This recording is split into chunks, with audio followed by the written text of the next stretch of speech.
Next నాలుగవది వృత్తి సారూప్యం ఇతరత్ర. ఇతరత్ర అంటే ఉత్థాన సమయంలో. ఎప్పుడైతే సమాధి లేదో సమాధి కాలంలో పురుషుడు వేరేగా ఉంటాడు. వృత్తులు అన్నీ ఉండవు అనమాట. వృత్తులన్నీ కూడా నిరోధిస్తాయి. బుద్ధి తోటి పురుషుడికి సంబంధం ఉండదు. కానీ సమాధి లేనప్పుడు ఇవన్నీ కూడా ఉంటాయి. ఏమేమిటి? ఈ శాంతము, ఘోరము, మూఢము అనేటటువంటి ఈ చిత్త వృత్తులన్నీ కూడా పురుషుల్లో ప్రతిబింబిస్తాయి. అప్పుడు పురుషుడు కూడా ఇవన్నీ తను అనుభవిస్తున్నాను అనుకుంటాడు. అలాగే ఎప్పుడైతే ఇదే దాని ఎగ్జాంపుల్ ఒకటి ఇక్కడ ఇచ్చారు. అదేంటంటే ఒక దర్పణంలో కనుక మలినమైన దర్పణంలో చూసుకుంటే మొహం ఎలాగైతే మలినాలన్నీ కనిపిస్తాయి, తనవిలాగా అనిపిస్తాయో అదే విధంగా ఈ పురుషుడికి కూడా ఎప్పుడైతే బుద్ధితోటి కలిసి ఉంటాడో, సారూప్యంతో ఉంటాడో, అంటే సంబంధం కలిసి ఉంటాడో, అప్పుడు వెంటనే తను కూడా అనుకుంటాడు ఇవన్నీ కూడా నావి అని. ఈ గుణాలన్నీ కూడా, ఈ సత్వరజో తమో గుణాలన్నీ కూడా నావి, ఇవన్నీ నేనే అనుభవిస్తున్నాను. ఈ సుఖం గాని, సంతోషం గాని, ఈ శాంతమైన పరిస్థితి గాని, లేకపోతే ఈ ఘోరమైన పరిస్థితి గాని, ఈ మూఢమైన లేకపోతే ఈ అధర్మాలు, తర్వాత అవైరాగ్యము, అనైశ్వర్యాలు, ఇటువంటివి నేనే చేస్తున్నాను అనుకుంటాడు. కానీ ఎప్పుడైతే అవన్నీ ఈ ఈ బుద్ధితోటి సంబంధం పోతుందో, అది ఎప్పుడు పోతుంది? సమాధి కాలంలోనే. అసంప్రజ్ఞాత, లేకపోతే అసంప్రజ్ఞాతలో చాలా మట్టుకు పోతాయి, అన్ని పోతాయి. సంప్రజ్ఞాతలో చాలా మట్టుకు పోతాయి, కొన్ని ఉంటాయి. ఇంకా సాత్వికంవి ఉంటాయి అన్నమాట. ఇవి దీన్ని ఇటువంటి స్థితిని ఏమంటారు? అవిద్య అంటారు. దీన్ని అవిద్య. ఎప్పుడు పురుషుడికి తర్వాత బుద్ధికి సంబంధం ఉన్నది అనుకుంటే కనుక అది అవిద్య. ఇది పురుషుడు వేరు, ప్రకృతి వేరు అని ఎప్పుడైతే ఆ జ్ఞానం వస్తుందో, ఆ జ్ఞానం వచ్చినప్పుడు అదే విద్య, అదే వివేక జ్ఞానము. ఆ వివేక జ్ఞానము ఏ స్థితిలో వస్తుంది? అసంప్రజ్ఞాత సమాధిలో వస్తుంది. ఇక్కడ ఇతరత్ర అంటే ఎప్పుడైతే గనక సమాధి లేదు, ఇతరత్ర అంటే ఉత్థాన సమయంలో ఇవన్నీ కూడా జరుగుతాయి అనేసి ఉన్నది ఇక్కడ. వృత్తయ పంచతయ క్లిష్టాహ. వృత్తయ అంటే వృత్తులు. వృత్తులు అంటే మనకు తెలిసిపోయింది కదా. ఇప్పుడు వృత్తులు 5 రకాలు. ఇంతకుముందు ఏం చదివాము? చిత్తస్థితులు 5 రకాలు అని చదివాము. ఇప్పుడు చదివేది మనము వృత్తులు అంటే ఈ ఆలోచనలు కానీ, ఆ విచారాలు కానీ, లేకపోతే సుఖ సంతోషాలు కానీ, భోగములు కానీ, ఇవన్నీ కూడా 5 రకములైన వృత్తులు ఉన్నాయి. అవి తిరిగి 2 విధాలుగా విభజింపబడ్డాయి. ఒకటి క్లిష్ట, రెండవది అక్లిష్ట. క్లిష్ట అంటే కష్టమైనవి, అక్లిష్ట అంటే కష్టము కానివి అని. ఈ పంచ వృత్తులు ఏమేంటి? అవేంటంటే మొట్టమొదటిది ప్రమాణము, రెండవది విపర్యము, మూడవది వికల్పము, నాలుగవది నిద్ర, ఐదవది స్మృతి. ఇవి 5. మొట్టమొదటి ఏంటండి? ప్రమాణాలు మనకు 3 తెలుసు కదా. ఆ 3 ప్రమాణాలు ఉన్నాయి కదండి మనకి. ఆ 3 తర్వాత రెండవది ఏంటి? తర్వాత విపర్య అంటే మిథ్య అనమాట. వికల్ప అనేది కూడా ఉన్నది ఇంకొకటి. తర్వాత అంటే అది అబద్ధం, నిజం కానిది. ఫస్ట్ ప్రమాణం. 3 ప్రమాణాలు ఉన్నాయి కదండి. ప్రత్యక్ష ప్రమాణము, అనుమాన ప్రమాణము, తర్వాత శబ్ద ప్రమాణము లేక ఆగమ ప్రమాణం. ఈ 3 లాస్ట్ టైం నేర్చుకున్నారు కదా. అవే ఇందులో కూడా అన్నమాట. యోగాకి సాంఖ్యాకి ఎంతో సారూప్యం ఉన్నది. అవి 2 కూడా ఒకే విధమైన తత్వాలు. ఎక్సెప్ట్ యోగాలో 26 తత్వాలు ఉన్నాయి, మనకి సాంఖ్యాలో 25 తత్వాలు కదా. ఈ 25 తత్వాలు ఉన్నాయి. ఇందులోనేమో ఈశ్వరుణ్ణి కూడా చేర్చారు. వీరు యోగ దర్శనంలో ఈశ్వరుణ్ణి నమ్ముతారు వీళ్ళు. అక్కడ సాంఖ్యాలు భగవంతుడిని నమ్మరు, ప్రకృతి పురుషుడు మాత్రమే అంటారు.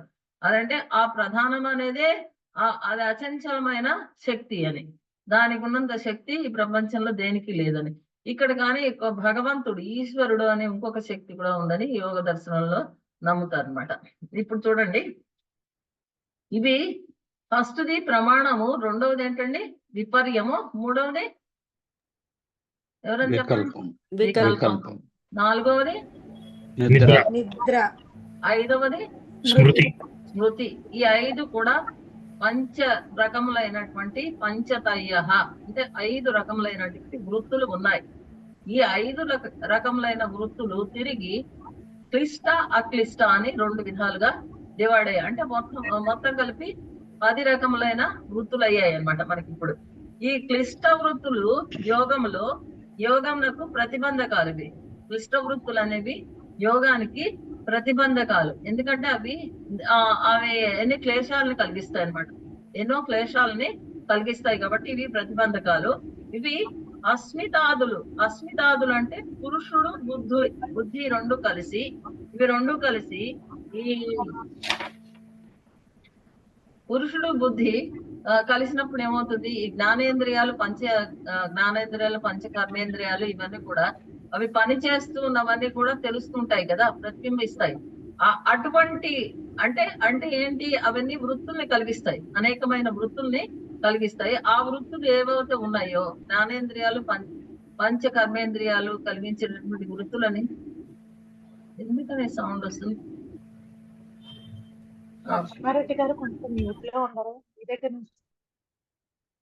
పంచ జ్ఞానేంద్రియాలు పంచ కర్మేంద్రియాలు అవి ఎప్పుడైతే తేజవంతమై ఎక్కువగా అంటే వృత్తుల్ని కలిగిస్తాయి, ఎక్కువగా విషయాల లోలత్వాన్ని కలిగిస్తాయో బుద్ధికి, తర్వాతనేమో ఈ పురుషుడికి, అప్పుడు క్లిష్టమైనటువంటి వృత్తులు ఎక్కువగా లభ్యం అవుతాయి అన్నమాట, ఎక్కువగా వృద్ధి చెందుతాయి. అందువల్ల అవి యోగానికి మంచివి కాదు, అవి ప్రతిబంధకాలు. అక్లిష్ట కానీ చివరి ఈ క్లిష్ట వృత్తులతోటి ఆనందాన్ని అనుభవిస్తారు మొట్టమొదట. ఎందుకంటే వాళ్ళు సౌఖ్యం అన్ని కావాల్సినవన్నీ చేసుకుంటూ ఉంటారు, చాలా ఆనందంగా ఉంటారు. చివరికి వచ్చేది కష్టం అన్నమాట, దుఃఖము కలుగుతుంది ఎక్కువగా. అక్లిష్టమేమో ముందేమో వాళ్ళు చాలా కష్టపడతారు. అక్లిష్టం అంటే జ్ఞాన సముపార్జన, యోగాకు సంబంధించినది, యోగమునకు సంబంధించినది. అక్లిష్ట వృత్తులన్నీ కూడా యోగమునకు సంబంధించినవి. మొట్టమొదట వాటిని సంపాదించుకోవడానికి అంటే ఆ అక్లిష్ట వృత్తులలో ఎంతో కష్టపడి వివేక జ్ఞానాన్ని, సత్వపురుష వివేక జ్ఞానాన్ని, అవిద్యను తొలగించడానికి, ఆ వివేక జ్ఞానాన్ని పొందడానికి ఎంతో కష్టపడాలి వాళ్ళు. అంటే ఇవన్నీ కూడా సాత్విక వృత్తుల్ని అలవరించుకోవాలి, అన్ని వైరాగ్యాన్ని పెంపొందించుకోవాలి, తర్వాత అభ్యాసాన్ని చేయాలి. ఇవన్నీ కూడా సాత్విక వృత్తులు.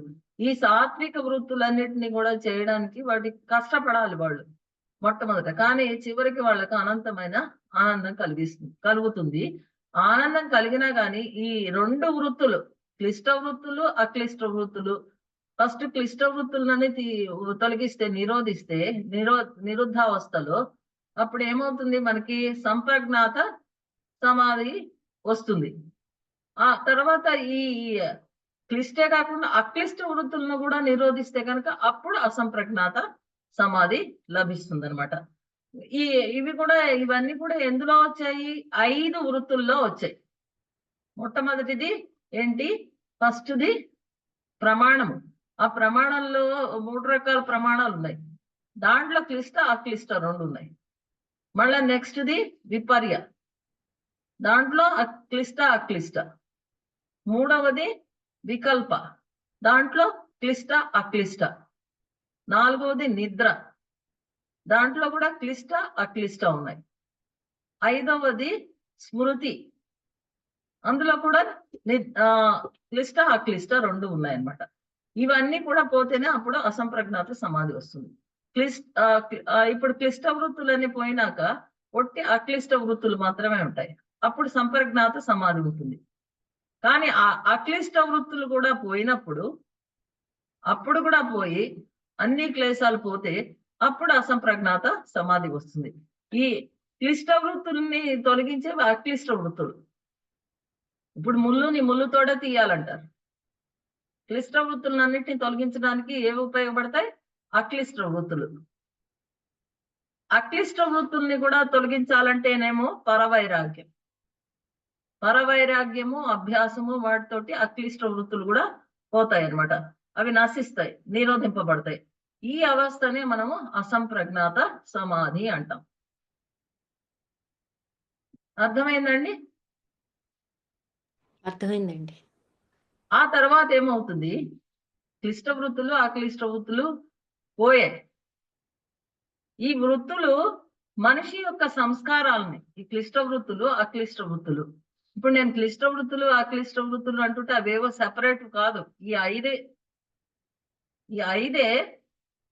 ఐదిట్లనే మనం క్లిష్ట అక్లిష్ట రెండుగా డివైడ్ చేసాం. మళ్ళా వాటిని డివైడ్ చేయలేదు, సారీ, ఒక్కొక్కటి రెండు విధాలుగా ఉన్నది. ఇప్పుడు ప్రత్యక్ష ప్రమాణం ఉందనుకోండి, అదే ప్రమాణాలు ఉన్నాయనుకోండి, దాంట్లోనే క్లిష్ట వృత్తులు ఉన్నాయి, అక్లిష్ట వృత్తులు ఉన్నాయి. ఈ క్లిష్ట వృత్తులన్నీ పోయినాయి అనుకోండి, ప్రత్యక్షంలోని ప్రమాణాల్లోని పోవాలి, తర్వాత విపర్యాలోని పోవాలి, వికల్పాలను పోవాలి, నిద్రలోను పోవాలి, స్మృతిలోను పోవాలి. క్లిష్టవి అవి ఎట్లా పోతాయి, ఎలా పోతాయి అంటే అక్లిష్ట వృత్తుల తోటి. అక్లిష్ట అనగానే అది సాత్విక వృత్తులు, ఆ వాటి ద్వారానే ఇవి పోతాయి. అంటే నేను ఇప్పుడు ఎగ్జాంపుల్ ఒకటి ఇచ్చాను కదా, ముళ్ళును ముళ్ళుతోటే తీయాలని. మనం ఈ వృత్తులు, ఈ క్లిష్ట అక్లిష్టాలని ముళ్ళులాగా అనుకుంటే, క్లిష్టాలని అనేబడేటటువంటి ఒక ముళ్ళు కాల్లో గుచ్చుకుంటే దాన్ని తీయడానికి అక్లిష్ట అనే ఇంకొక ముళ్ళు తీసుకుని దాంతో తీసేయాలి. అప్పుడు తీసేస్తే అప్పుడు క్లిష్టవన్నీ పోయి సంప్రజ్ఞాత సమాధి వస్తుంది. కానీ దాంతో సిద్ధి పొందారా అంటే లేదు. ఈ అక్లిష్ట వృత్తులు కూడా నశించాలి. నశించడానికి ఏం చేయాలి, పరవైరాగ్యము అభ్యాసము, ఇవి చేస్తేనే, ఈ రెండు చేస్తేనే వారికి ఇవి కూడా అక్లిష్ట వృత్తులు కూడా నశించి అసంప్రజ్ఞాత సమాధి వస్తుంది. ఈ క్లిష్ట అక్లిష్ట వృత్తులతోటి సంస్కారాలు ఏర్పడతాయి మనిషిలో కొన్ని సంస్కారాలు ఉంటాయి కదా, ఆ లేశాలు ఉంటాయి. ఆ సంస్కారాలు ఈ వృత్తి సంస్కారాలన్నీ కూడా, ఈ వృత్తి సంస్కారాలు కూడా, ఆ సంస్కారాలు కూడా నశించాలి. అవి కూడా నశిస్తేనే, ఈ వృత్తి సంస్కారాలన్నీ నశిస్తేనే అప్పుడు ఆ మనిషికి పూర్తి పరవైరాగ్యం వస్తుంది, అసంప్రజ్ఞాత సమాధి కూడా వస్తుంది.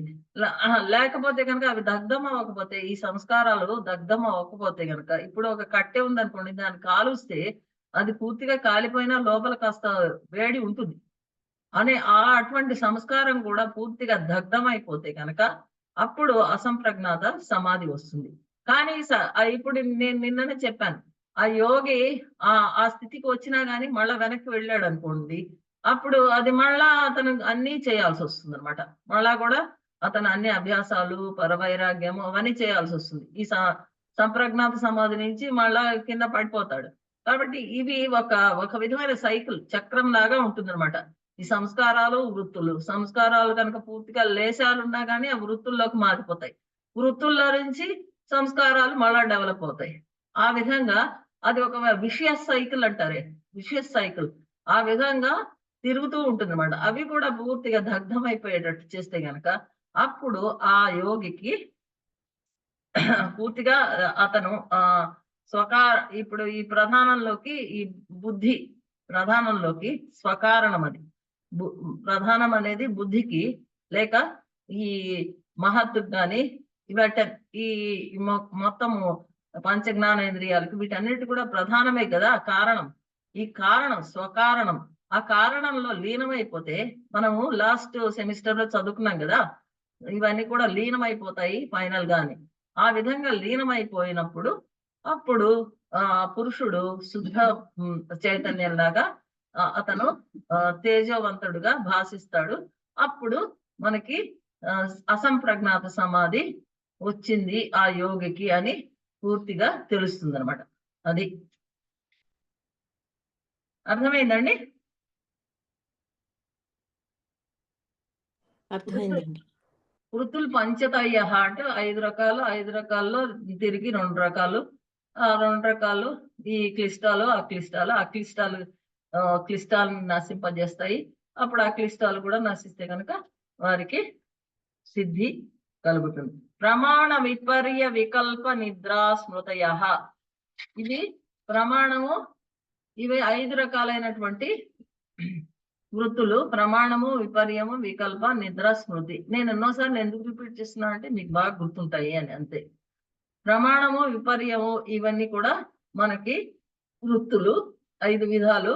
ఈ చిత్తం యొక్క అనంతమైన వృత్తులని కూడా 5 రకాలుగా డివైడ్ అయ్యాయి, ఈ విభజింపబడ్డాయి. ఇవి తిరిగి క్లిష్టలు, అక్లిష్టలు.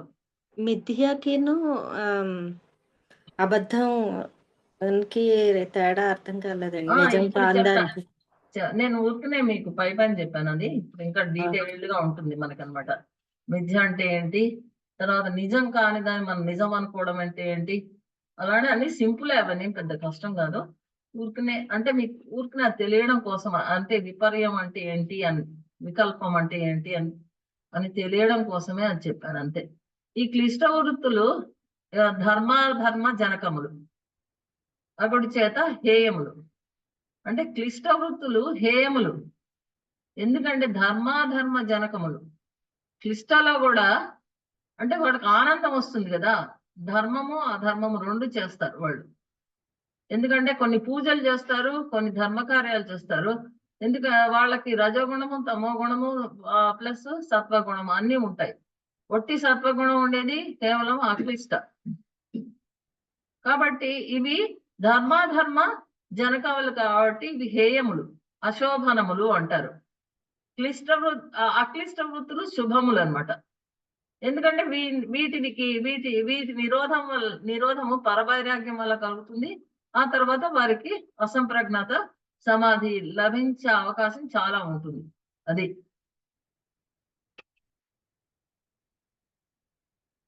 అర్థమైంది కదా. ఇదంతా ఊరికే పేర్లు.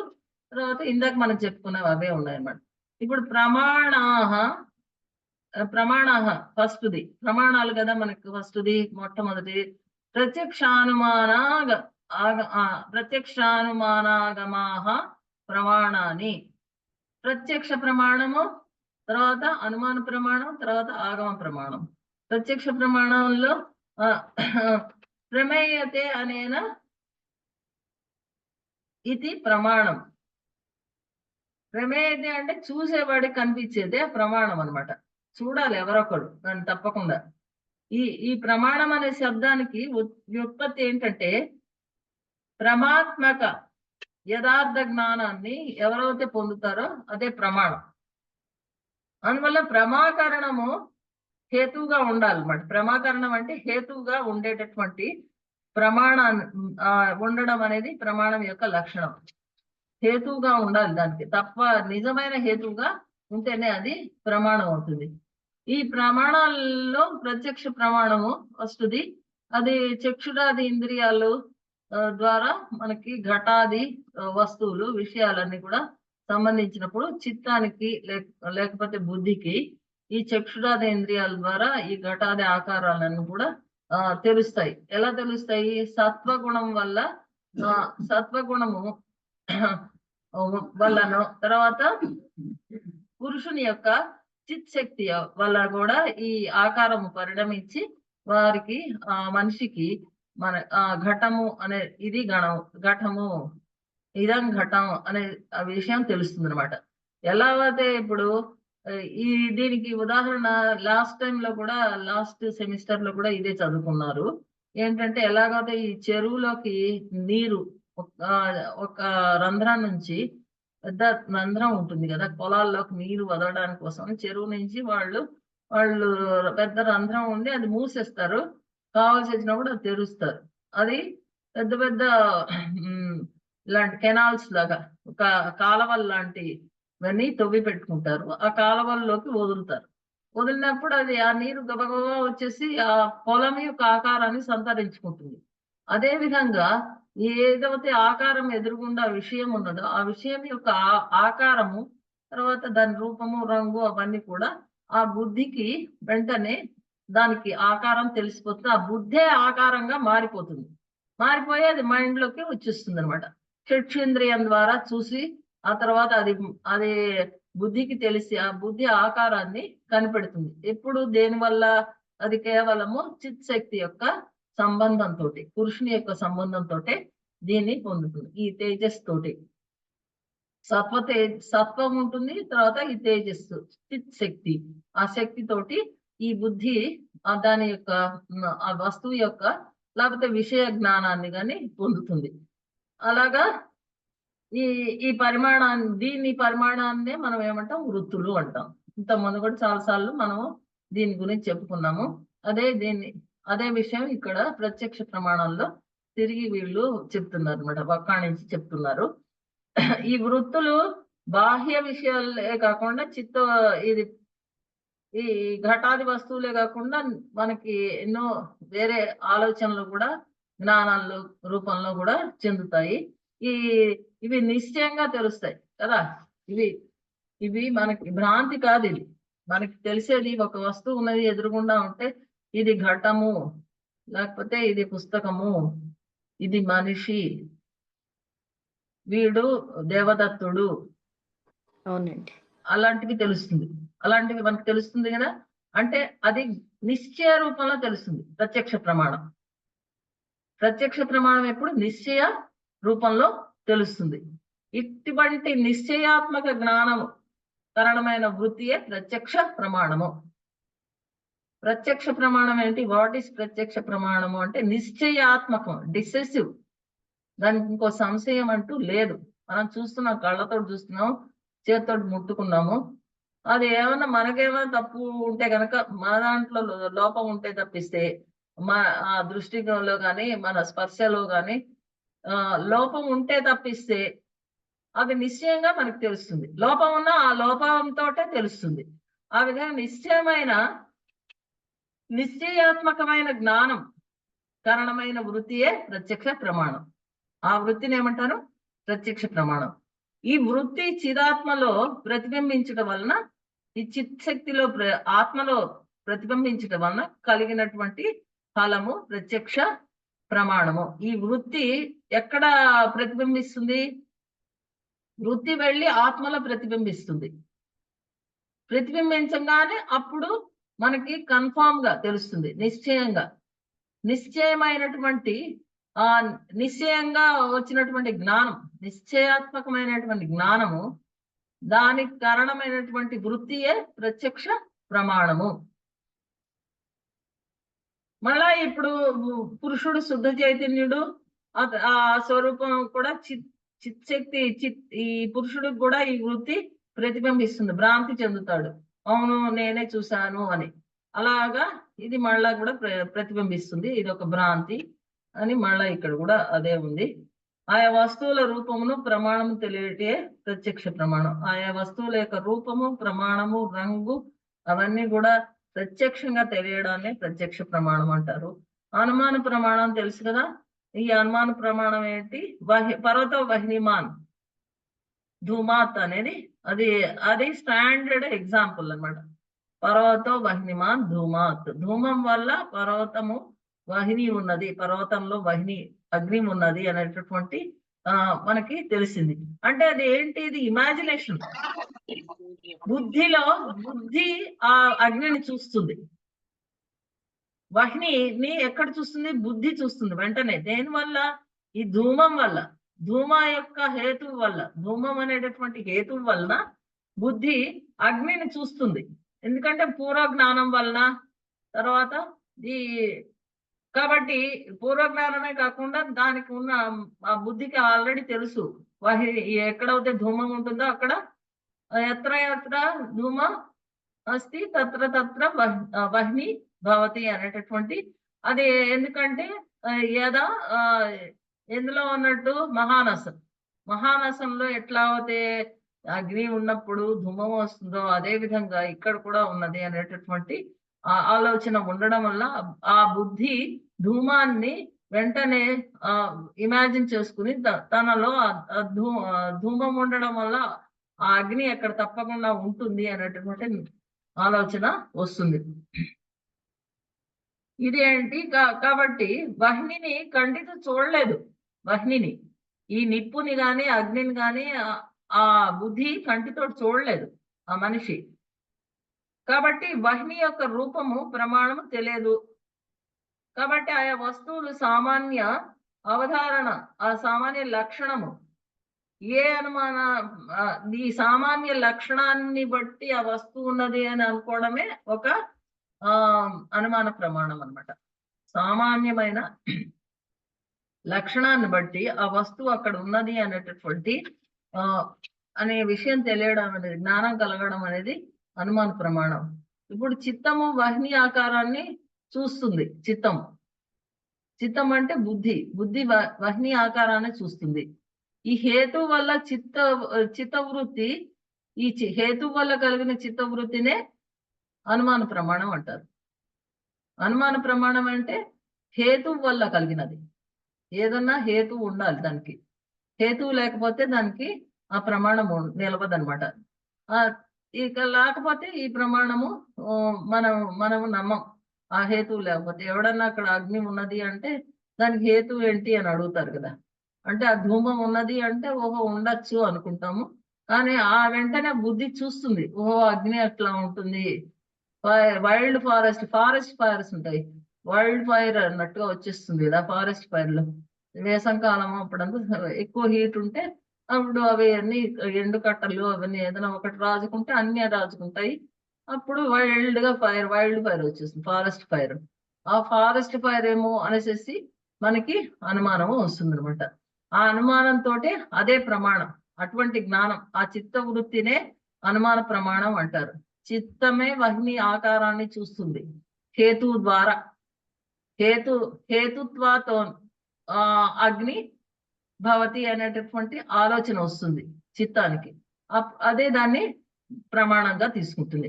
ఇప్పుడు ఇంకొక ఎగ్జాంపుల్ ఏంటంటే, ఇప్పుడు నక్షత్రాలు, సూర్యుడు ఉన్నారనుకోండి. ఇక్కడ మనం చూస్తాము. ఇంకో దేశానికి వెళ్ళామనుకోండి, అక్కడ కూడా నక్షత్రము, సూర్యుడు కనిపిస్తాడు. ఇప్పుడు మనకు నక్షత్ర జ్ఞానం ఉంటే, చిత్త నక్షత్రం ఇక్కడ ఉంది, సూర్యుడు అవుతే అందరికి తెలుసు, చంద్రుడు అవుతే అందరికి తెలుసు. ఈ చంద్రుడు సూర్యుడు అక్కడికి ఎలా వచ్చాడు అనుకుంటాం. ఇప్పుడు మనకి రాత్రి అవుతే అక్కడ పగలవుతుంది. అదేంటి అక్కడ సూర్యుడు ఉన్నాడు అంటే సూర్యుడు తిరుగుతాడు, అదే చంద్రుడు తిరుగుతాడు, భూమి తిరుగుతుంది అనేటువంటి జ్ఞానం. చేసుకుంటాను వేడివేడిగా చేసుకుని మాత్రం ఇప్పుడు తినేయాలండి. ఎలా చేస్తాను చేసి చూపిస్తాను రండి. ఎవరు?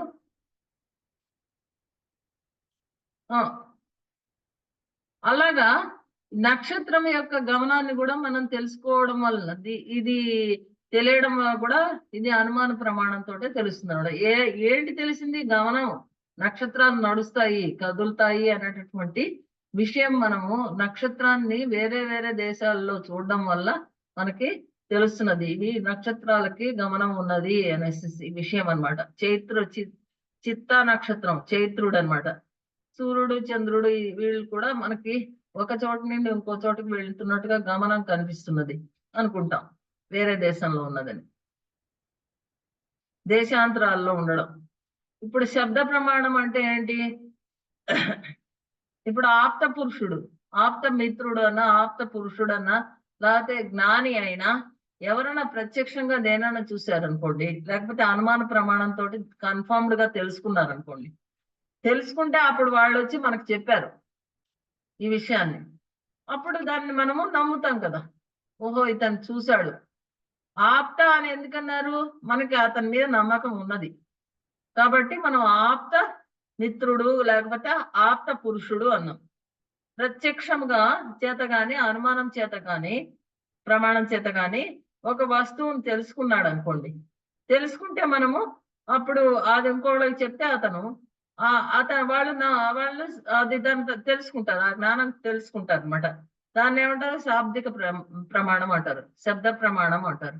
ఆగమ ప్రమాణం కూడా అటువంటిదే. ఆగమం అంటే మేము వేద శాస్త్రాలు, ఈ శాస్త్రాలన్నిటిలో ఉన్న వాటిని మనము నిశ్చయంగా నమ్ముతాం. ఎందుకంటే వాళ్ళు ఎంతో కాలం చూసి అనంతమైన ఎక్స్పెరిమెంట్ చేస్తారు, లేకపోతే దాన్ని ఎక్స్పీరియన్స్ చేస్తారు, దాంతోటే రాశారు. వేద ప్రమాణంగా తీసుకుంటాం కదా మనం అన్ని వేదాలని ప్రమాణంగా తీసుకుంటాం. వేదాల్లో ఏం రాశారో తప్పకుండా ఉంటుంది, అది నిజంగానే ఉన్నది కాబట్టి మనం దాన్ని వేదాన్ని ప్రమాణంగా తీసుకుంటాం.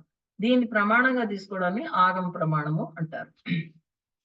ప్రమాణం చాలా క్లుప్తంగా ఒకవేళ వస్తే చాలా క్లుప్తంగా రాసేయచ్చు. అంతా నేను ఎక్కువ డీటెయిల్ గా చెప్తున్నాను కానీ మీకు చాలా తెలిసే ఉంటుంది, దాన్ని క్లుప్తంగా రాసేయచ్చు.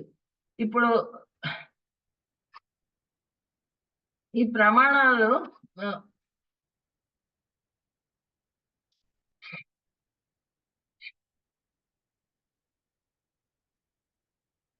ఇప్పుడు శుద్ధమైనటువంటి ఈ పురుషుడే మనకి ప్రమాత అంటే గ్రహీత, అతనే గ్రహిస్తాడనమాట ఈ విషయాలన్నీ. ఇప్పుడు మనం ప్రమాణాలన్నీ తీసుకున్నామంటే వేరే వైపుకి వెళ్ళిపోకండి మైండ్ని. ఈ ప్రమాణాలు అంటే ఈ ప్రమాణాల వల్ల మన వృత్తులు ఏర్పడతాయి అని అంతే. ఈ వృత్తులన్నీ ఎవరు తీసుకుంటున్నారు? శుద్ధ చైతన్యమైనటువంటి ఈ ఆత్మనే, పురుషుడే తీసుకుంటున్నాడు. అతను గ్రహీత అన్నమాట. ఈ విషయాన్ని ఆకారంగా పరిణమిస్తుంది బుద్ధిలో ఈ విషయాలన్నీ కూడా ఆకారంగా పరిణమిస్తాయి. తర్వాత అదే ఆ వృత్తియే ప్రమాణం అవుతుంది. ఈ వృత్తుల విషయమే ప్రమేయము అని. అదంతా మీరేమి అంత రాయక్కర్లేదు, ఒట్టి ఇది మాత్రం శుద్ధ చైతన్య పురుషుడే ఇవన్నీ తీసుకుంటాడు అనేసి. ఈ చిత్తవృత్తులన్నిటికీ సాక్షి ఎవరున్నారు? సాక్షి ఎవరండి? వృత్తులకి సాక్షి ఎవరు? పురుషుడే కదండి. పురుషుడే కదా సాక్షి. ఈ చిత్తవృత్తులన్నిటికీ సాక్షి. ఇతన్ని భాషింపజేయడానికి, ఈ వృత్తుల్ని భాషింపజేయడానికి అంటే ప్రకాశింపజేయడానికి, తెలపడానికి ఎవరున్నారు అక్కడ ఉన్నది కేవలము పురుషుడే. ఈ సాక్షిత్వము అనేది కూడా చూడగలిగేటట్టు చేసేది కూడా పురుషుడే అని ఫైనల్ గా సాంఖ్య వాళ్ళు కూడా చెప్పారు. తర్వాత అదే విధంగా యోగ దర్శనం వాళ్ళు కూడా చెప్తున్నారు అన్నమాట. తర్వాత 8వది ఏంటంటే విపర్యో మిథ్యా జ్ఞానం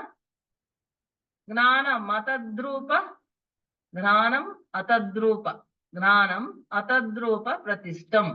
విపర్య మిథ్యా జ్ఞానం, ఇది మిథ్యా జ్ఞానం. విపర్య అంటే నేను మిథ్య అని చెప్పే కదా, మిథ్యా జ్ఞానం భ్రమ. అతద్రూప ప్రతిష్టం, తద్రూప అంటే ఉన్న విషయాన్ని తత్ రూప, అతద్రూప అంటే లేని విషయం. అతద్ అంటే లేనటువంటి విషయాన్ని ఉన్నట్టుగా చేసేది మిథ్యా జ్ఞానం.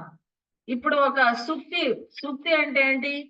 సుక్తి అంటే మనకి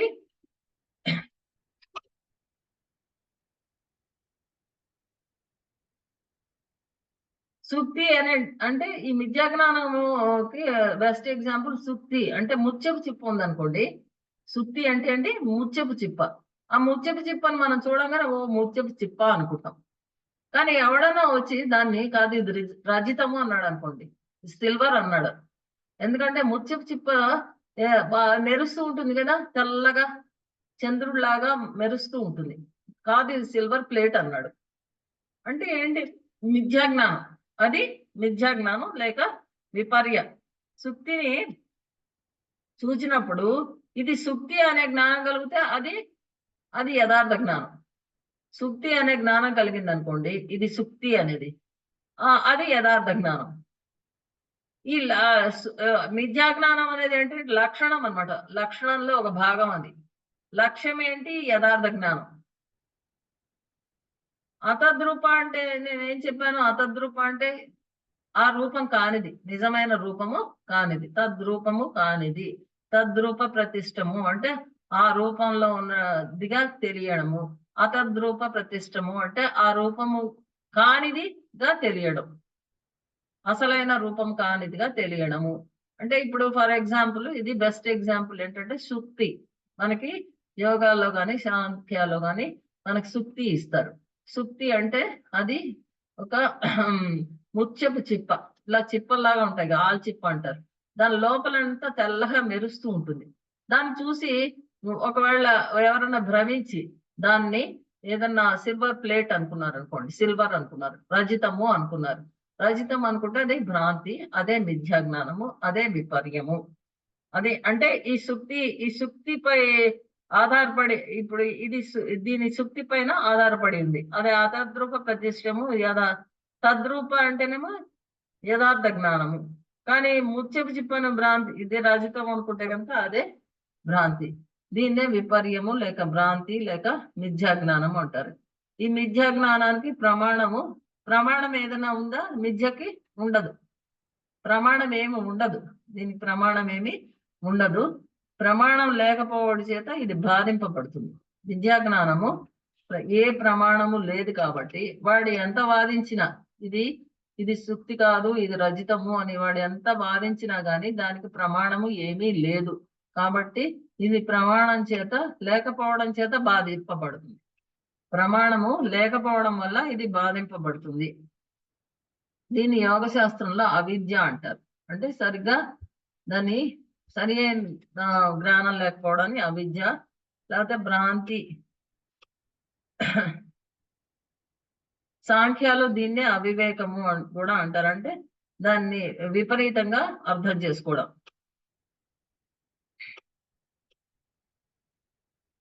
కానీ ప్రత్యక్ష ప్రమాణం చేత మనము ఇది ముత్యపు చిప్ప అని మనకి తెలుస్తుంది. ముత్యపు చిప్ప అని మనము ఎప్పుడు దాన్ని నిశ్చయంగా చెప్పగలం? ప్రత్యక్ష ప్రమాణం చేత ముత్యపు చిప్ప అని చెప్పగలం. ఇది చాలా సింపుల్. మిథ్యా జ్ఞానం లేక విపర్యము అంటే అతద్రూప ప్రతిష్టము. అంటే ఉన్న రూపాన్ని కాకుండా వేరే రూపంగా ప్రతిష్ఠించడాన్ని విపర్యము అంటారు. దీన్నే మిథ్యా జ్ఞానము లేకపోతే భ్రాంతి అంటారు. ఈ లక్షణం ఏంటంటే దీని మిథ్య లాంటిది. దాని ఫర్ ఎగ్జాంపుల్ మనకి ఉదాహరణ ఏంటి? చాలా స్టాండర్డ్ ఉదాహరణ సుక్తి. సుక్తి అంటే ముత్యపు చిప్ప. ఆ ముత్యపు చిప్పని ఇది ముత్యపు చిప్ప అనే ప్రత్యక్ష జ్ఞానంతో మనకు తెలిసిపోతుంది. అప్పుడు అది యథార్థ జ్ఞానము.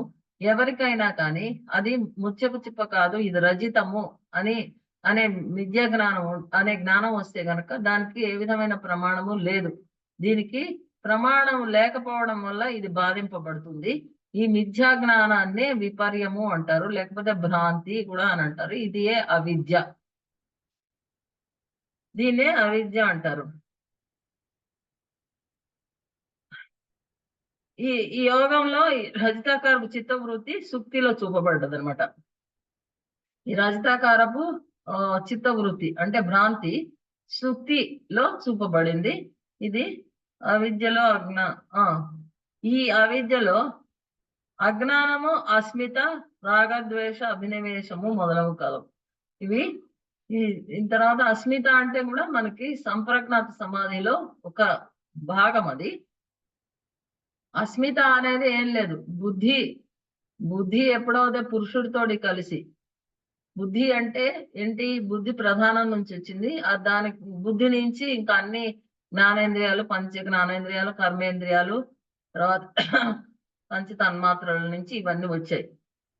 అంటే ఇవన్నీ కూడా ఏం తయారు చేస్తాయి? అన్ని వృత్తుల్ని ఇవి వృత్తులను రావడానికి కారణాలు అవుతాయి. వృత్తి అనేది బుద్ధిలో కలగడానికి ఎప్పుడు ఏవి కారణం అవుతాయి? ఇవే కారణాలు అవుతాయి. కరణాలు ఇవన్నీ ఉన్నప్పుడు సంప్రజ్ఞాత సమాధి. ఇది సంప్రజ్ఞాత సమాధిలో ఒక రకం. సంప్రజ్ఞాత సమాధి 4 విధాలు. ఆ 4 విధాలు మనం తర్వాత నేర్చుకుంటాం. అటువంటి అవిద్యలన్నీ కూడా ఇందులో ఈ మిథ్యలో ఉన్నాయి అనేసి అంటున్నారు అనమాట. అంతే. అర్థమైందండి? వికల్పం అర్థమైంది అనుకుంటున్నాను నేను. ఓకేనా? అర్థమైందండి. ఇంకా మనం ఇవన్నీ చెప్పేసుకోవచ్చు, అయిపోతుంది ఈజీగానే. వికల్పం అంటే శబ్ద జ్ఞానానుపాతి వస్తు శూన్యో వికల్ప. శబ్ద జ్ఞానానుపాతి వస్తు శూన్యో వికల్ప. శబ్ద జ్ఞానానుపాతి వస్తు శూన్య వికల్ప. శబ్ద జ్ఞానం వల్ల తెలిసేది ఇది. వికల్పం ఎప్పుడు శబ్ద జ్ఞానంతో తెలుస్తుంది. వస్తువు ఉండదు అక్కడ. ఎవడో ఏదో చెప్పంగానే అది నమ్మేయడం అనమాట. అక్కడ నిజమైన వస్తువు ఉండదు. వికల్పం భ్రాంతి. ఇది సారీ, ఇందాకటిది భ్రాంతి. అది యథార్థ జ్ఞానం కాదు, అది భ్రాంతి కదా. ఇక్కడేమో అసలు వస్తువే ఉండదు. కానీ శబ్ద జ్ఞానంతో మనము అది ఉన్నదేమో అనుకుంటాం. అది ఇక్కడ యథార్థం అనేది లేదనమాట. ఇక్కడ అసలు యథార్థం అనేది లేదు. ఈ వికల్పంలో అంతా మనకి లేని దాన్ని ఉన్నది అన్నట్టుగా మనకి అనిపిస్తుంది. అది దేని వల్ల అనిపిస్తుంది? శబ్దం వల్ల, మాటల వల్ల. శబ్దం అంటే ఏంటి? మాటల వల్ల. ఆ మాటల వల్ల మనకి ఇది ఉన్నది కాబోలు అనుకుంటాం. కానీ అది నిజానికి అది లేదు. తర్వాత కొంచెం సేపు అయిన తర్వాత ఆలోచిస్తే ఇదేంటి ఇలాగ అనుకుంటున్నామా అనుకుంటాం. అదేంటి ఎగ్జాంపుల్ ఏంటంటే ఇప్పుడు శబ్దజన్య జ్ఞానం చేత పుట్టున్నది ఈ వికల్పము. వస్తు శూన్యం ఉంటుంది. ఇక్కడ వస్తువు అనేది ఉండదు. వస్తువు అనేది లేనే లేదు అసలు. అయినా కానీ మనం ఉన్నది అనుకుంటాం అన్నమాట. అంటే ఇప్పుడు వస్తువు ఉండి మనం దానిని వేరేలాగా అనుకుంటే అది విపర్యయము. అది విపర్యం. వస్తువు లేకుండా మనం వేరే ఏదో శబ్దం వల్ల వేరే ఏదో ఉందని శబ్దము వాడు ఏం వికల్పము. చెప్పాడు వాడు ఏం చెప్పాడో అదే నిజం అనుకుంటే అది వికల్పం. వస్తువు లేకుండా. Thank ఇప్పుడు you. బెస్ట్ ఎగ్జాంపుల్ అంటే ఆకాశ కుసుమం లేకపోతే గగన కుసుమం. గగనంలో కుసుమాలు ఉంటాయా? ఉండవు కదా. ఒకడు అంటాడు గగన కుసుమం పుష్పించినది అని, వికసించినది అని. అనగానే మనం అది వికల్పం అవుతుందండి. అది ఆ? అది వికల్పం అవుతుంది కదా. అది వికల్పం. అది లేదు కదా వస్తువు. కుందేలు కొమ్ములు ఉన్నాయి అంటాడు. అక్కడ ఒక కుందేలుని చూశాను, ఆ కుందేటి కొమ్ములు ఉన్నాయి అన్నాడు. అంటే ఉంటాయా? కుందేలు కొమ్ములు ఉండవు కదా. ఉండవు కాబట్టి అది వికల్పం. వికల్పం. అదే అంటే ముత్యపు చిప్ప కనిపిస్తుంది, వెండిగా మనం భ్రమపడ్డానికి విపర్యయం అంటారు.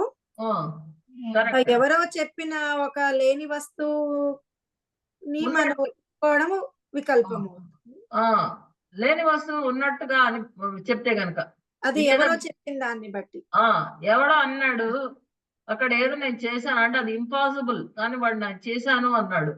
గగన కుసుమం అని ఎగ్జాంపుల్ ఎందుకన్నామంటే లేని దాన్ని ఉన్నట్టుగా చెప్పడం అన్నమాట.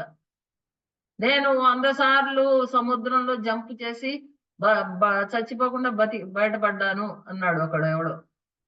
అంటే అది అసలు ఆ సంఘటన జరగలేదు. వాడు సముద్రాన్ని ఎప్పుడు చూడలేదు, వీడికి తెలుసు. అలాంటప్పుడు వాడు ఇంకొకటి తెలియని వాడికి చెప్పినప్పుడు వాడు అనుకుంటాడు నిజమే అనుకుంటాడు. నేను ఎవరెస్ట్ పర్వతాన్ని 10 సార్లు ఎక్కాను అంటాడు ఎవడు. అంటే ఇది ఊరికి నేను అవుటర్ ఎగ్జాంపుల్స్ చెప్తున్నాను. అసలు మన బుక్ లో ఉన్న ఎగ్జాంపుల్ ఇది ఏంటి? గగన కుసుమము, వంధ్యాసుతుడు. వంధ్య అంటే ఎవరికైతే పిల్లలు ఉండరో ఆ సూతుడు అంటే కొడుకు ఉన్నాడు అంటే పెంచుకుని ఉండొచ్చు, అది వేరు. కానీ ఉన్నాడు అని అంటే ఏమో ఉన్నాడు అన్నట్టుగా అనిపిస్తుంది. కానీ అటువంటి ఎగ్జాంపుల్స్ అన్ని వాటిని మనం వికల్పం అంటాం అన్నమాట.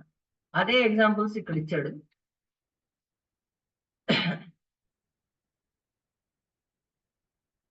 ఇది ఏంటంటే ఇప్పుడు శబ్దజన్య జ్ఞానం చేత పుట్టున్నది వస్తు శూన్యమైనది అగు జ్ఞానాన్ని వికల్పంగా అంటారు.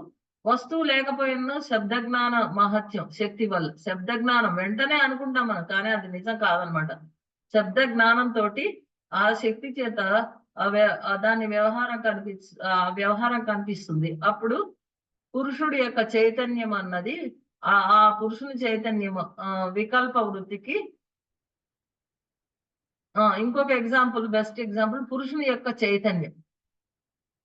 ఇంకో బెస్ట్ ఎగ్జాంపుల్ వికల్పానికి ఏంటంటే పురుషుని యొక్క చైతన్యము. పురుషుడే చైతన్యం, పురుషుని యొక్క అంటే రెండు సెపరేట్ అన్నట్టు కదా. పురుషుడు అంటేనే చైతన్యం, శక్తి. పురుషుని యొక్క శక్తి అంటే అది మళ్ళా వికల్పం. ఇంకో బెస్ట్ ఎగ్జాంపుల్ ఇది పెట్టుకోండి మీరు. పురుషుని యొక్క చైతన్యం మొదటిది గగన కుసుమము, రెండవది పురుషుని యొక్క చైతన్యం. అంటే ఈ పురుషుని యొక్క చైతన్యం అనేది పురుషుడు వేరు చైతన్యం వేరు కాదు కదా. పురుషుడు అంటేనే చైతన్యం, చిత్ శక్తి అంటేనే పురుషుడు. ఇవి రెండు వేరు వేరు యొక్క చైతన్యము అంటే పురుషునికి చైతన్యం లేదన్నట్టు కదా, ఎప్పుడో వస్తుంది పోతుంది అన్నట్టు. అలాంటివి ఇది కూడా మనకి ఇంకొక ప్రసిద్ధమైన ఉదాహరణము. దీనివల్ల పురుషుడు వేరు చైతన్యం వేరు అనేటువంటి భేదం కనబడుతుంది. కానీ నిజానికి పురుషుడే చైతన్యము, చైతన్యమే పురుషుడు. ఈ విధంగా శబ్ద జ్ఞానంతో పుట్టినటువంటి ఈ జ్ఞానాన్ని యథార్థ జ్ఞానం కాదు. ఇది యథార్థ జ్ఞానమా? కాదు కదా. కాదు కాబట్టి దీనికి వేరే అర్థాలు ఇంకో అర్థమైన ఉంటుంది. కాబట్టి దీన్ని వికల్పము అనే అంటారు. పురుషుని యొక్క చైతన్యం చిత్ శక్తియే పురుషుడు అయినప్పుడు చిత్తు పురుషుడు వేరు వేరు కాదు. ఆ విధంగా ఆకాశ పుష్పము, గగన పుష్పము, గగన కుసుమము ఇటువంటివన్నీ కూడా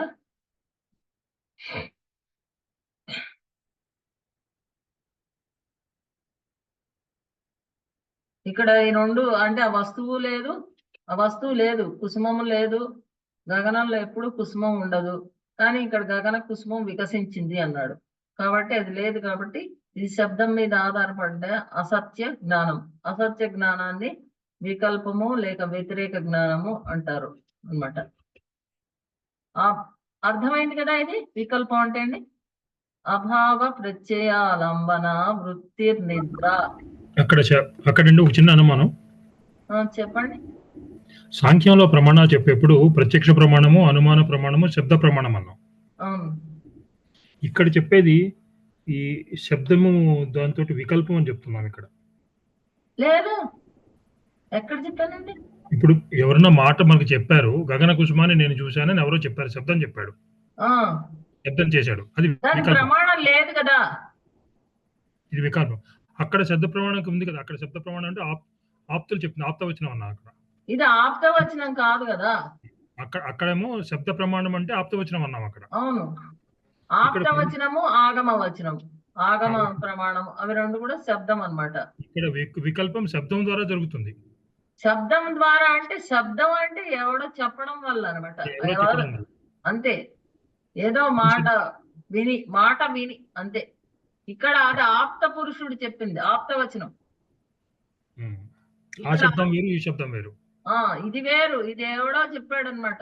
ఊరికనే అలాగా చెప్తే గనక దాన్ని మనము అది వికల్పం అంటాం. అది ఆప్త పురుషుడు అని క్లియర్ గా చెప్పారు కదా. ఆప్త వచనము, ఆప్త పురుషుడు, ఆగమము, వేదం అవి చెప్తేనే అది శబ్ద ప్రమాణం అనమాట. ఇక్కడేమో ఈ శాబ్దిక జ్ఞానం ప్రమాణం అనలేదు. దీన్ని ప్రమాణం అంటలేదు, మనం జ్ఞానం అంటున్నాం. శాబ్దిక శబ్దంతో వచ్చినటువంటి జ్ఞానం.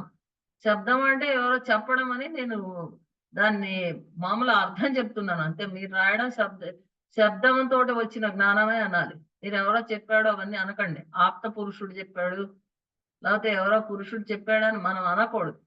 నేను మీకు ఎక్స్ప్లెయిన్ చేయడానికి ఆ విధంగా చెప్పాను. శబ్ద జ్ఞానము అది అంతే.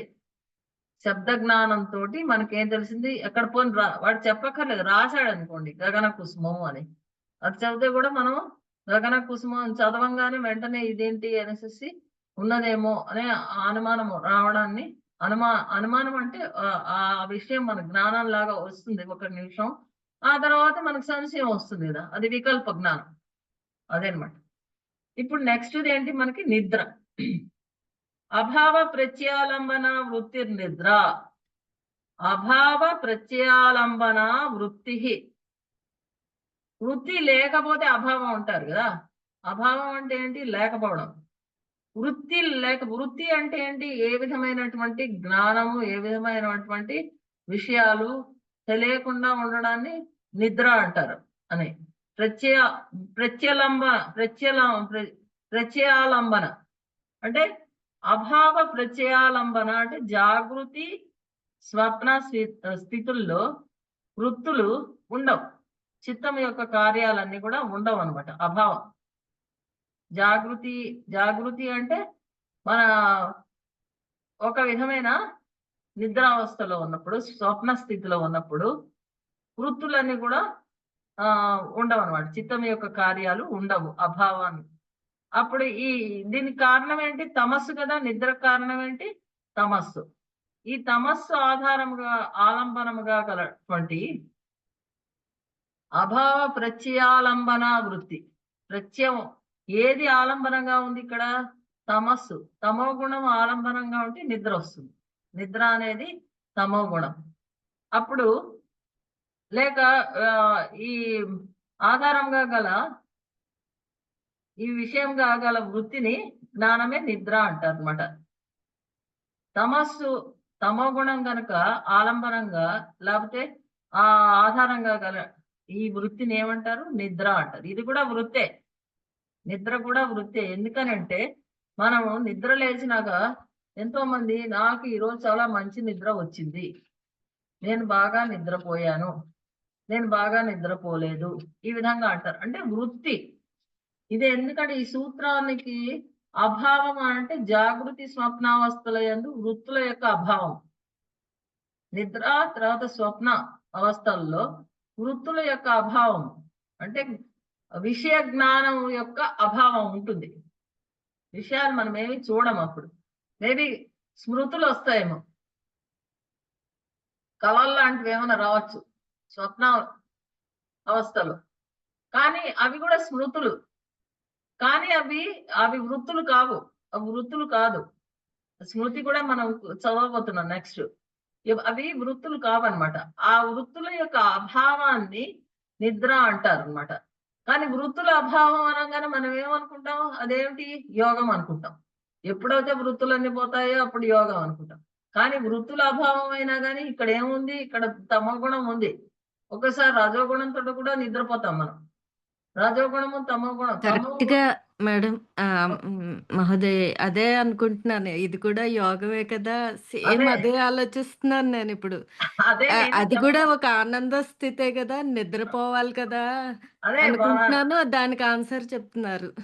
అదే అదేంటంటే ఒక శరీరానికి ఒక విధమైన ఆ సుషుప్తి స్థితిలో శరీరానికి ఎంతో ఒక విశ్రాంతి వస్తుంది.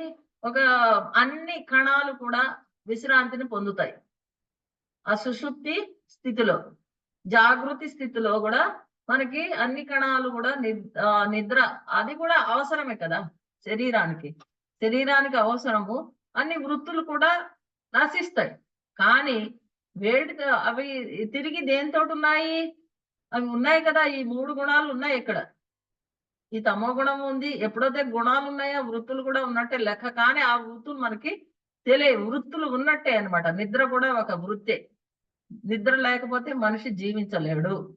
ఆ నిద్ర అనేది కూడా ఒక వృత్తే.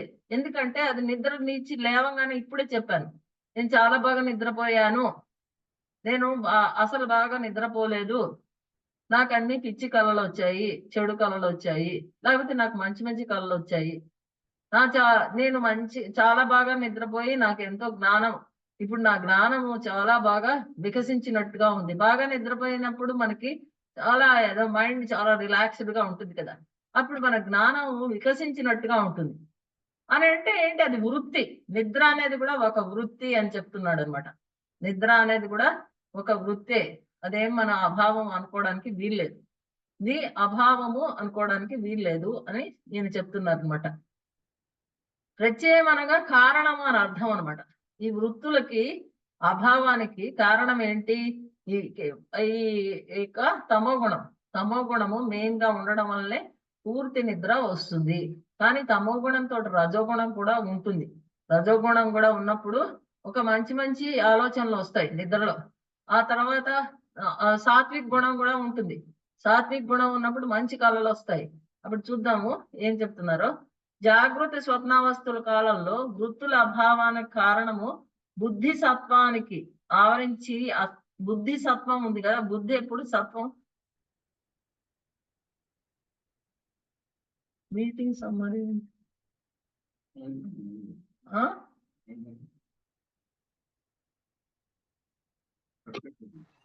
లేదు. ఆర్టిఫిషియల్ ఇంటెలిజెన్స్ కంపానియన్ అని వచ్చింది. ఎవరైనా రికార్డ్ చేస్తున్నారు. ప్రత్యయం అనగా ఏదో చెప్తున్నారు, అది మిస్ అయ్యాను. ఒకసారి చెప్పరండి. ప్రత్యయం అనగా కారణం అని అర్థం. ఏంటి కారణము, ఈ యొక్క తమో గుణము కారణం. తమో గుణం ప్రత్యయం అంటే ఏంటి, ఈ వృత్తుల అభావాన్ని మనం దాని కారణంగా మనము దీన్ని సమాధి అనుకోవడానికి వీల్లేదు. తమో గుణం కారణంగానే ఇవన్నీ నిద్ర ఇవన్నీ జరుగుతున్నాయి.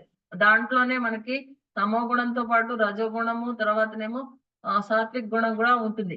ఇప్పుడు కాబట్టి ప్రత్యయం అంటే ఏంటి, కారణము అని అర్థం అనమాట. ఈ ఆలంబనంగా విషయం, ఆలంబనం అనగా ఏంటంటే విషయము. ఏం విషయము, ఆలంబనం అంటే ఆధారంగా ఉండడం వల్లే. ఏమి ఆధారంగా ఉంది, తమో గుణం ఆధారంగా ఉండడం వల్ల నిద్ర ఉంది అనమాట. జాగృతి స్వప్నావస్థల కాలంలో వృత్తుల అభావం కారణం ఏంటి? బుద్ధి సత్వానికి ఆవరించినటువంటి తమో గుణం. మనం ముందే అనుకున్నాం కదా, బుద్ధి సత్వం. బుద్ధి ఎప్పుడు కూడా సత్వం, అతి సూక్ష్మమైనది. అది అంత సూక్ష్మమైనది కాబట్టి ఆ బుద్ధి దగ్గరికి పురుషుడు వచ్చి చేరగలుగుతున్నాడు అనమాట. పురుషుని యొక్క శక్తిని పొందగలిగే స్థితి దేనికి ఉంది? శుద్ధమైనది, సత్వమైనది, సూక్ష్మమైనది అయినటువంటి ఈ బుద్ధికి మాత్రమే ఉన్నది. కానీ ఈ బుద్ధి సత్వానికి ఏమైంది? ఆవరించి ఏముంది? తమో గుణం ఉంది. కాబట్టి ఈ యొక్క నిద్ర అనేటటువంటి స్థితి లేక వృత్తి కలుగుతున్నది అనమాట. అట్టి మనసుకు ఆలంబనగా చేసుకున్న జ్ఞానమే నిద్రా వృత్తి. అటువంటి మనసు లేకపోతే ఈ బుద్ధిని ఆలంబనంగా చేసుకున్నటువంటి ఈ జ్ఞానాన్ని ఏమంటారు? నిద్రా వృత్తి అంటారు. ఈ నిద్రా వృత్తిలో కొన్ని చిత్త వృత్తులు ఉన్నాయి. ఏమిటంటే నేను సుఖంగా నిద్రపోయాను మొదలైనవి అంటే గనక ఇది కూడా ఒక అనుభవ విశేషము. అహం సుఖీ అస్మి అన్నారనుకోండి, అంటే ఇది ఒక అనుభవ విశేషమే. ఇప్పుడు తమస్సు ఆలంబన అంటేనేమో బుద్ధి సత్వమందు సత్వ రజోగుణములను అణిచివేసి ఒట్టి తమస్సు మాత్రమే ఉంటుంది. అన్ని కరణములకు, ఇంద్రియాలకు కూడా ఆవరించి ఉన్నటువంటి తమో గుణము ఎప్పుడైతే ఆవిర్భవిస్తుందో అప్పుడు నిద్ర వస్తుంది. ఇందాక అనుకున్నాం కదా, అన్ని కణాలు కూడా సుఖంగా నిద్రపోతాయి అన్నమాట.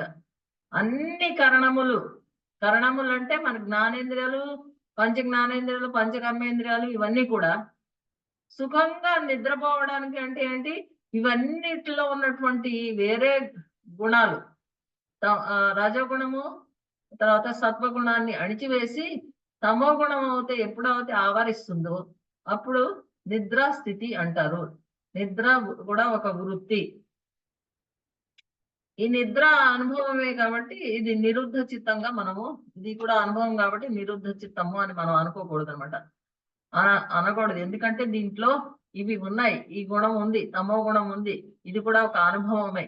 కాబట్టి దీన్ని నిరుద్ధ చిత్తము అనకూడదు. నిద్ర నుంచి లేచి నేను సుఖంగా నిద్రపోయాను అని అంటారు. కొంతమంది సత్వగుణంతో నిద్రపోతే గనక అది సుఖమైన నిద్ర ఇస్తుంది. తర్వాత ఈ ఒకవేళ గనక అప్పుడు సత్వగుణంతో ఉన్నప్పుడు నా మనసు చాలా ప్రసన్నంగా ఉంది, నేను చాలా జ్ఞానాన్ని పొందినట్టుగా ఉన్నాను, నాకు నిర్మలంగా ఉన్నది అనేసి తమో గుణమే లేకుండా తక్కువ ఉండి ఎక్కువగా సత్వగుణం ఉంటే కనుక సుఖ నిద్ర వస్తుంది. అదే రజోగుణ సహాయంతో తమస్సు ఆవిర్భవిస్తే కనుక నేను దుఃఖంతో నిద్రపోయాను, దుఃఖమయకరమైనటువంటి స్వప్నాలు కానీ ఒక విధమైన రెస్ట్లెస్ స్లీప్ ఉంటే గనక అప్పుడు నా మనసు చాలా బరువెక్కిపోయింది, నాకు సరి అయిన నిద్ర రాలేదు అంటారు. ఎప్పుడు? రజోగుణము తమో గుణంతో. రజోగుణం సహాయంతో తమస్సు ఆవిర్భవిస్తే, సత్వగుణం సహాయంతో తమస్సు ఆవిర్భవిస్తే సుఖమైన నిద్ర, జ్ఞానవంతమైన నిద్ర. అంతేకాకుండా ప్రసన్నమైన మనస్సు ఉంటుంది, ప్రసన్నమైన చిత్తము, మనస్సు, బుద్ధి ఉంటుంది. అంటే సత్వగుణము సహాయంతో తమో గుణమే నిద్రకి కారణం. సత్వగుణం సహాయంతో తమో గుణం ఆవరిస్తే నిద్రపోతే గనక అది చాలా చాలా సంతోషకరంగాను ప్రసన్నంగాను ఉంటాడు ఆ మనిషి.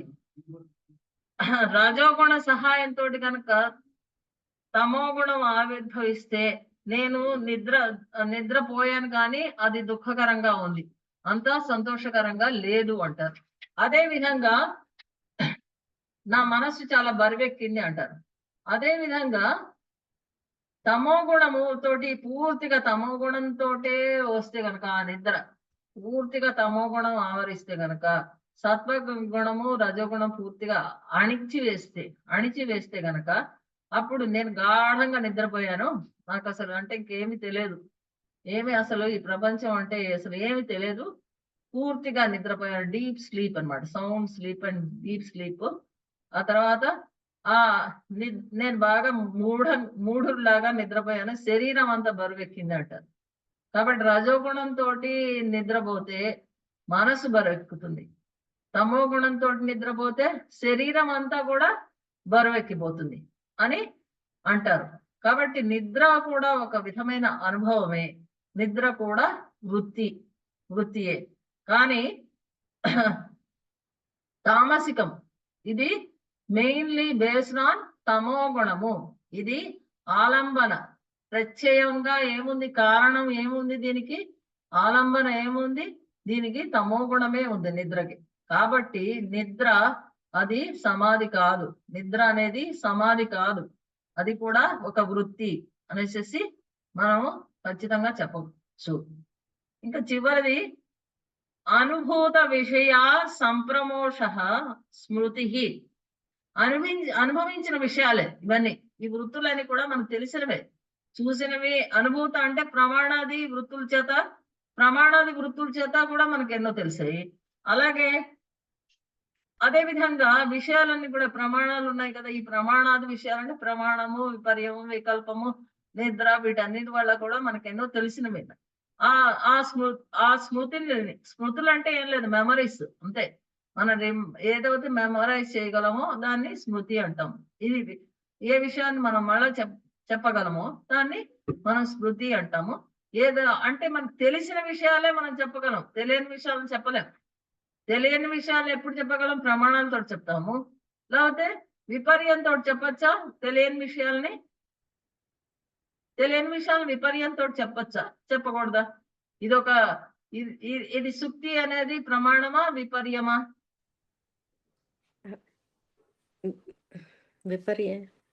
అది రజితము అంటే కనుక అది విపర్యం. ఆ సుక్తి అనేది విపర్యానికి ఎగ్జాంపుల్, కానీ అది రజితము అంటే విపర్యం అయిపోతుంది. ఇది సుక్తి అనగానే అది మనకు తెలిసిందనమాట, అది మనకు తెలిసింది కదా, ప్రత్యక్ష ప్రమాణంతో తెలిసిపోయింది అనమాట. దీనికి ప్రమాణం ఉంది, కానీ ఇది రజితము అంటే దానికి ప్రమాణం లేదు, రజితానికి ప్రమాణం లేదు. ప్రమాణం లేకపోవడం అనేది దానికి ఒక ప్రతిబంధకం అయిపోయింది అనమాట. అదే ఆ నష్టంతో దాన్ని మనం నమ్మం, ఇది రజితము అంటే గనక. ఇది సుక్తి అంటే దాన్ని సుక్తి అంటే కనుక తప్పకుండా దాన్ని నమ్ముతాం. కాబట్టి ఈ ప్రమాణాది వేరే వృత్తుల చేత మనకి ఏదైతే ఈ ప్రత్యక్ష ప్రమాణం మెయిన్ గా, ప్రమాణాలే మెయిన్ మనకి. ప్రత్యక్ష ప్రమాణాలతో మనం అన్ని చూస్తాం కదా, అనుమాన ప్రమాణాలు కానీ ప్రత్యక్ష ప్రమాణాలు, లేకపోతే జ్ఞానం. ఆ జ్ఞానం కూడా ప్రత్యక్ష ప్రమాణంతో, చదవడం కూడా ప్రత్యక్ష ప్రమాణంతో మనం తెలుసుకుంటున్నాం, దృష్టితోటి కదా, చక్షుంద్రియం. అందువల్ల ఈ ప్రమాణాలతోటి మిగిలినటువంటి ఏ స్మృతులతో ఏవైతే ఉన్నాయో అవన్నీ తెలిసిన జ్ఞానాలన్నిటి కూడా తిరిగి మనము జ్ఞప్తికి తెచ్చుకోవడాన్ని స్మృతి అంటారు. కానీ లేని విషయాలు కాదు, ఉన్న విషయాలనే, అన్ని విషయాల్ని జ్ఞప్తికి తెచ్చుకోవడము. లేకపోతే కొన్ని మర్చిపోవచ్చు, మనం విస్మరించవచ్చు కొన్ని, కానీ అన్నిట్లోనన్నా లేదా కాస్త తక్కువ అన్నా మనము గుర్తుకు తెచ్చుకుని స్మృతికి తెచ్చుకోవడాన్ని స్మృతి అంటారు. కానీ లేని విషయాలు మాత్రం స్మృతిలో రావు, తెలియని విషయాలు మనకు స్మృతిలో రావు. అదనమాట, ఆ విషయమే ఇక్కడ చెప్పారు. స్మృతి అంటే ఏంటంటే అవే విషయాలు, భాషించే వృత్తియే మనకి ఏ విషయాలు అయితే మనకు తెలుసో, ప్రమాణాది వృత్తుల చేత, అనుభవాల చేత కానీ, అనుభవాలు కూడా ఉన్నాయి కదా, ఈ అనుభవాల చేత కానీ, ప్రమాణాల చేత కానీ, ప్రమాణాది వృత్తుల చేత కానీ మనకి తెలిసిన విషయాలని, తెలియబడిన విషయాలు, తెలియబడనివి కాదు, ఆ విషయాలని అవే తిరిగి భాషిస్తాయి, తిరిగి ప్రకాశిస్తాయి. భాషించడం అంటే తిరిగి మన స్మృతిలోకి రావడం, మనకి జ్ఞాపకం రావడం. స్మృతి అనే దాన్నే స్మృతి అంటారు. మన జ్ఞాపకంలోకి రావడాన్ని స్మృతి, ఆ వృత్తినే స్మృతి అంటారు. తిరిగి భాషించే వృత్తినే స్మృతి. ఇదే లాంగ్వేజ్ మనం వాడాలి కదా. మీరందరూ తెలుగులోనే రాస్తారా లేకపోతే ఇంగ్లీష్ లో రాస్తారా? తెలుగు అండి. తెలుగే కదా. అయితే ఇదే వృత్తిలో మనం ఏం రాయాలంటే అప్పుడు భాషించే వృత్తులు, తెలిసిన విషయాలనే ప్రమాణాల ద్వారా తెలిసిన విషయాలు, లేకపోతే అనుభవాల ద్వారా తెలిసిన విషయాలను, అవే విషయాలను తిరిగి భాషించే వృత్తులు భాషిస్తేనే వాటిని మనం స్మృతి అంటారు. ఆ వృత్తుల్ని మనం ఏమంటాం? స్మృతులు అంటాం. అదే ప్రమాణాది వృత్తుల చేత ప్రత్యక్ష ప్రమాణము, శబ్ద ప్రమాణము, అనుమాన ప్రమాణము, వికల్పం, విపర్య వృత్తుల చేత తెలిసినటువంటి ఈ విషయాలన్నీ తిరిగి గుర్తుకు తెస్తే గనక, ప్రకాశిస్తే గనక, భాషిస్తే గనక ఈ జ్ఞాన విశేషమే మనం స్మృతి అంటాం. దాన్ని ఈ జ్ఞాన విశేషాన్ని ఏమంటాము? స్మృతి అంటాం. ప్రమాణాది పంచవృత్తుల్ని ఇంత ముందు తెలియబడని విషయాలు మాత్రం మనకి స్మృతిలో చెప్పం అన్నమాట. అదే విషయాలను కానీ అంతకంటే తక్కువ విషయాలు కానీ మనం చెప్పగలం. దీన్నే స్మృతి అంటారు. ఈ ఉదాహరణ ఎప్పుడో చూసిన ఎవరినో ఒక మనిషిని చూసాం. ఇప్పుడు స్టాండర్డ్ ఎగ్జాంపుల్ సాంస్క్రిట్ లో ఏంటి? దేవదత్తుడు కదా. దేవదత్తుడు అనే వ్యక్తిని చూస్తే అయం దేవదత్త అంటాం, ఇతడు దేవదత్తుడు అంటాం. కొంతకాలం తర్వాత ఎప్పుడో చూసినాడు, కొంతకాలం తర్వాత మళ్ళా చూసాం అనుకోండి, చూస్తే గనక సోహం దేవదత్త, సహ ఏవ దేవదత్త అని ప్రత్యభిజ్ఞి అనగా స్మృతి కలుగుతుంది. అని ప్రత్యభిజ్ఞానం అంటే, అభిజ్ఞానం అంటే అంతకుముందు చూసిన మనిషే ఇతను అనేసి స్మృతి కలుగుతుంది. ఈ వ్యాస భాష్యంలో మనం ఇంతకుముందు చదువుకున్నాం. యోగ దర్శనానికి, పతంజలి యోగ దర్శనానికి భాష్యం రాసింది వ్యాస మహర్షి. ఆ తర్వాత భోజరాజు ఇంకా మిగిలిన వారు కూడా, వైశారదుడు అనే వాళ్ళు కూడా వ్యాఖ్యానాలు రాశారు. ఇప్పుడు మనకి వ్యాస భాష్యంలో ఏమన్నారు? స్మృతులు 2 విధాలు అన్నారు. భావితం అంటే భావించేది, కల్పితాలు అన్నమాట. అవన్నీ స్మృతులు అనేవి భావితం, కల్పిస్తారు. కొంతమంది విషయాలన్నింటినీ కల్పిస్తారు కదా. ఆ భావితం అనేవి కల్పితాలు. అభావితం అంటే అకల్పితం, నిజమైన యథార్థ జ్ఞానాలు అన్నమాట. యథార్థం, పారమార్థికాలు ఏవైతే నిజంగా ఉన్నాయో అవి. ఇప్పుడు ఈ సొసైటీలో ఎంతో మంది అన్ని అబద్ధాలన్నీ వాట్సాప్ లో వాటిలో అన్నింటిలో రాస్తూ ఉంటారు. భావితాలు అన్ని అబద్ధాలు రాస్తారు, కల్పితాలు. అబద్ధం అని మనం అనకూడదు, కల్పిస్తారు అనమాట. అది కూడా ఒక ఆర్ట్ కదా. ఆ కల్పించేవి భావితములు, అభావితాలు, అవి కూడా స్మృతులు. నేను చూసాం అనుకుంటూ ఏదో భావించారు అనుకోండి, అది ఆ భావితం అనేవి కల్పితాలు. అభావితాలు అంటే అకల్పితాలు, లేకపోతే నిజంగా జరిగినవి అనమాట. పారమార్థికం అంటే ఇప్పుడు జరిగేవి, మామూలుగా మన సొసైటీలో జరిగేవి. సోయం దేవదత్త అనేది అభావిత స్మృతి. ఇతడు దేవదత్తుడు అనేది, అతడు దేవదత్తుడు కాబట్టి అది అభావితం, కల్పితం కాదు, అది నిజం. నిజంగా ఇప్పుడు ఇక్కడ ఉన్నాడు, అది కల్పితం కాదు. స్వప్నంలో స్మరించిన విషయాలు భావిత స్మరిత. ఇప్పుడు స్వప్నంలో ఒకసారి మనకి ఏమి అసలు నిజంగా అసలు ఎప్పుడు జరుగుంటాము, సడన్ గా ఏదో కోలాలు వచ్చేస్తాయి స్వప్నాల్లో. అవేమో అభావిత కాదు, భావితాలు అవుతాయి. అవి కల్పితాలు అవుతాయి. కల్పితాలన్నీ ఏవో వాడు ఇక్కడికక్కడ వెళ్ళాడు, ఇక్కడ ఏదో ఇల్లు చూశాడు, ఆ ఇంట్లో వెళ్ళాడు, లేకపోతే అడవిలోకి వెళ్ళాడు, ఏవో అడ్వెంచర్లు చేశారు, ఇది చేశారు, అది చేశారు అనుకుంటే ఏవో అంటే వాళ్ళ స్థితిని బట్టి. నీకు అడ్వెంచర్లు అంటే ఇష్టం ఉంటే కనుక అడ్వెంచర్లు కల్లో వస్తాయి. సినిమాలు అంటే కనుక ఏవో పిచ్చి సినిమాలో, లేకపోతే తనే క్రియేట్ చేసిన సినిమాలో వస్తాయి. స్టోరీస్ అంటే స్టోరీస్ వస్తాయి, లేకపోతే అలాగంటి అవన్నీ కూడా భావితాలు అన్నమాట, కల్పితాలు. అటువంటివి కూడా ఉన్నాయని అన్నారు. కానీ తత్వ వైశారదలో స్వప్నము భ్రమాత్మకము, స్వప్నంలో వచ్చేవన్నీ భ్రమలే కావు, అవి కూడా భ్రమాత్మకాలు కావు, అవి కూడా విపర్యమే కానీ స్మృతి కాదు అన్నారు. విపర్యం అంటే ఏమనుకున్నాం మనం? భ్రమ లాంటివే అనేసి, భ్రమాత్మకం లాంటివి. భ్రమాత్మకాలు కావు కాదు, భ్రమాత్మకం లాంటి. స్వప్నంలో వచ్చే భ్రమలు జస్ట్ లైక్ విపర్యాలు. విపర్యాన్ని కూడా భ్రమ కదా, చూసి కూడా ఇది వేరేది అనుకోవడం. కానీ దీనికి విపర్యానికి దీనికి డిఫరెన్స్ ఉంది. విపర్యం అంటే విపర్యమే కానీ స్మృతి కాదు అని అన్నారు. కానీ ఇంకొకరు ఏమన్నారు? ఇప్పుడు ఉన్నది తప్పుగా అర్థం చేసుకోవడం, కాబట్టి అది విపర్యం. స్మృతులన్నీ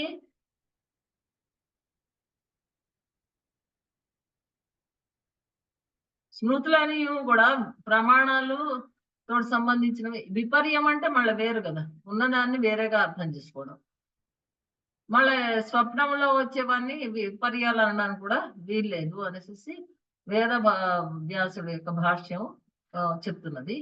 మనం ఇవి రెండు గుర్తుపెట్టుకుంటే చాలండి. వ్యాసుడు చెప్పినటువంటి భాష్యంలో ఏమని రాశారు, ఇవి స్మృతులు రెండు రకాలు, భావితములు అభావ్యం. భావితములు అంటేనేమో కల్పితాలు, అభావితములు అంటేనేమో అవి మామూలుగా జరిగేవి అనేసి గుర్తుపెట్టుకుంటే చాలు. తర్వాత ఈ స్మృతులన్నీ కూడా ప్రమాణ, విపర్య, వికల్ప, నిద్ర వీటిలన్నిటిలో అనుభవాలు పట్టి వచ్చినవి కాబట్టి సుఖ దుఃఖ మోహాత్మకాలు కాబట్టి వీటన్నిటిలో కూడా సమాధి వీటినన్నిటిని కూడా సమాధి యందు నిరోధించాలి. ఇవన్నీ కూడా సుఖ దుఃఖ మోహాలతోటి ఏర్పడ్డవి కాబట్టి వీటిని నిరోధిస్తేనే సమాధి.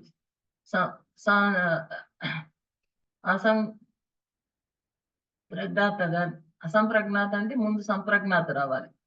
సంప్రజ్ఞాత కానీ లేకపోతే అసంప్రజ్ఞాత కానీ సమాధి కలగాలంటే ముందు ఈ 5 రకాల వృత్తుల్ని కూడా, ఈ 5 రకాలు ఏవే వృత్తులు ఒకసారి చెప్పండి. ఇప్పుడు ఆపేద్దాం, ఆపుదామా? 5 అయిందా? 5 అయింది. చెప్పేసేయండి. 5 ఏమేంటి వృత్తులు ఒక్కసారి ఎవరైనా చెప్పండి. ప్రమాణము, విపర్యయం, వికల్పం, నిద్ర, స్మృతి. 5 ఒకసారి మీరు అన్ని చూసేసుకోండి. ఈజీలే. నెక్స్ట్ కూడా యాక్చువల్ 12 వరకు చెప్దాం అనుకున్నాను. 12 చిన్న రేపు చెప్తానులేండి. ఇప్పుడు శాంతి మంత్రం చెప్పండి. సర్వే భవంతు చెప్తారు ఎవరన్నా? నేను చెప్తానండి. చెప్పండి సౌమి గారు. సర్వే భవంతు సుఖినః, సర్వే సంతు నిరామయా, సర్వే భద్రాణి పశ్యంతు, మా కశ్చిత్ దుఃఖభాగ్ భవేత్. ఓం శాంతి శాంతి శాంతి. ధన్యవాదాలు మహోదయ. ధన్యవాదాలండి అందరికి. ఒక్కసారి అన్ని చూసుకుందండి. ఓకే, ధన్యవాదాలండి. ధన్యవాదములు మహోదయ. ఓకే అండి, థ్యాంక్ యూ. ధన్యవాదాలు. ధన్యవాదాలు.